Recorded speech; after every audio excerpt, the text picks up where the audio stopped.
Lawyers, what was the best gotcha moment you ever experienced?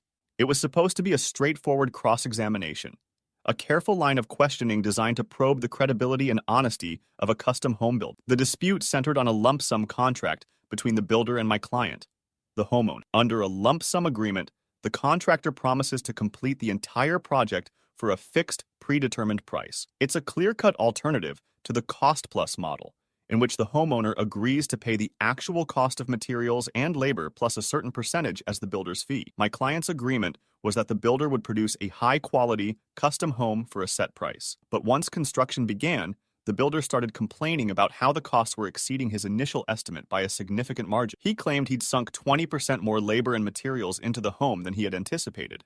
Now he wanted my client to cover the overage, insisting that he deserved extra payment for these unforeseen expenses. It was my job to show the arbitrator that something was amiss. After all, the purpose of a lump sum contract is to lock in a price. The builder assumes the risk if the costs run higher than expected, and the homeowner pays a predictable fee. If the builder truly believed he could never have done the project at the agreed-upon price, why would he have signed the contract? Why did he represent this figure to my client and to the bank financing the loan as reasonable? That's what I aimed to uncover when I began questioning him about his email correspondence with my client. The emails predated the contract and detailed negotiations about what the final cost would be. I expected to learn more about how he arrived at the number. Perhaps I'd confirm that he'd crunched the numbers thoroughly, or that he'd at least made a good faith effort. But what I got was far more damaging to his own case than I ever could have anticipated. As I asked him about the negotiations, he volunteered a stunning admission without any prodding from me. The conversation went something like this. Me: you quoted my client a price of X for the entire project, correct? Builder: yes. Me: when you provided that quote, you knew my client was relying on it as a truthful estimate of what it would cost to build the home, correct? Builder: yes. Me: you also knew that my client would not have signed the contract had you not given that representation. Isn't that right? Builder: yes. Me: and you represented that same price to the homeowner's lender, the bank that was financing the loan, correct? Builder: yes. Me: you were aware that the bank was relying on that price estimate to issue the construction loan, weren't you? Builder: yes.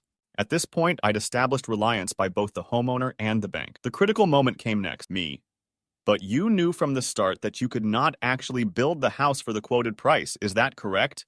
Builder: yes. If this had been a scripted scene, we couldn't have asked for a more damning line of testimony. My head snapped up at his admission, as did my supervising partners. Opposing counsel, who until now had seemed confident, went visibly pale. This was the smoking gun, a textbook case of fraudulent inducement. The builder had just confessed under oath that he had entered into the contract knowing full well that his numbers were off, and that neither the homeowner nor the lender would have agreed to the project had they known this truth. Fraudulent inducement occurs when one party to a contract knowingly makes a false statement to get the other party to sign. In this scenario, the builder enticed the homeowner, and indirectly the bank, into an agreement they never would have accepted had the true cost been disclosed. A lump sum contract is supposed to represent a fair and accurate figure, or at least an honest, good faith one. The builder had undermined the very foundation of contractual trust. Even worse, he had done so brazenly enough to admit it in an arbitration setting, presumably thinking he was just telling his side of the story.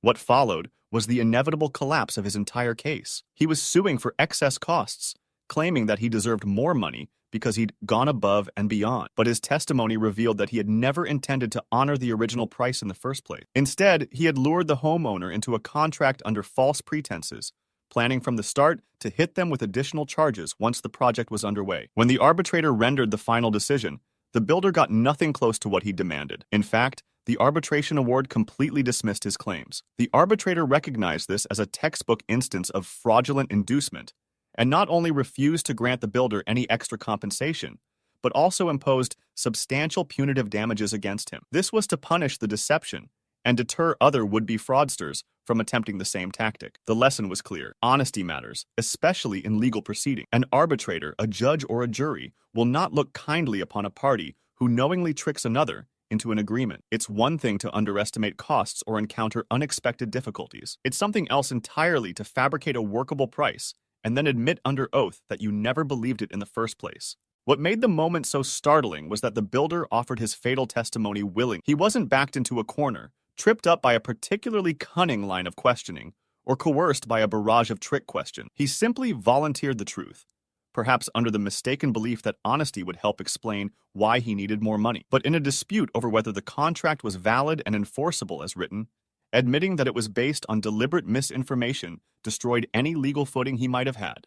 The entire fiasco boiled down to a few minutes of testimony, a handful of straightforward questions, and one disastrous, self-incriminating answer. It was a vivid demonstration that facts matter, words have weight, and the instant a party reveals that they've engaged in deceit, the game is over. In the world of arbitration and litigation, one small slip of the tongue can sink a case. And in this builder's situation, it absolutely did.